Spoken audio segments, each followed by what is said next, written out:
Rekening Ustaz Dasat untuk keperluan masjid diblokir karena tidak aktif selama 3 bulan.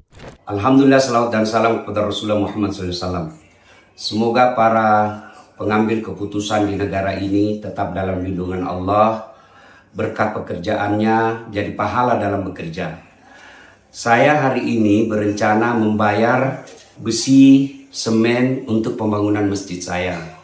Jadi saya datanglah mengambil uang yang saya tabung di bank pemerintah.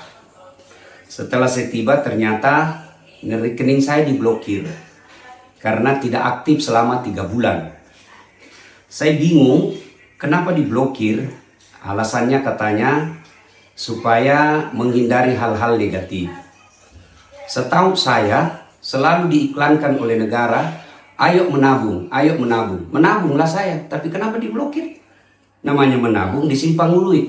Kalau tidak disimpan, diambil terus bolak-balik, lebih baik disimpan di dompet.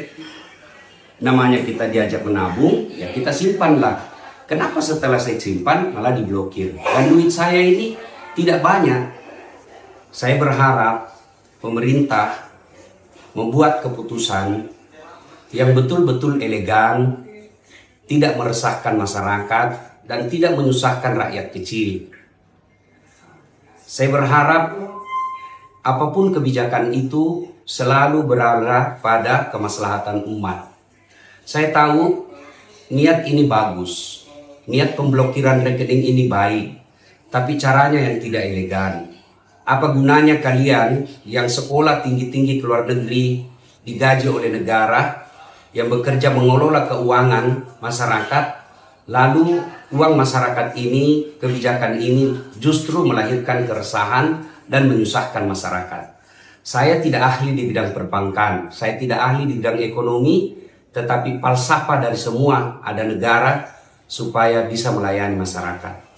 Saya menabung untuk aman dan membantu negara, tapi ternyata saya diblokir.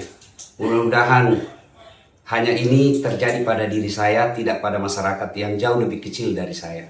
Kepada pemerintah, ini jangan dianggap sebagai teror, jangan dianggap sebagai lawan. Anggaplah sebagai masukan dari rakyat untuk memperbaiki sistem pengelolaan keuangan negara. Saya yakin kalau niatnya baik, pasti Allah tunjukkan jalan yang baik. Saya Dasat Latif dari Kota Makassar. Assalamualaikum warahmatullahi wabarakatuh.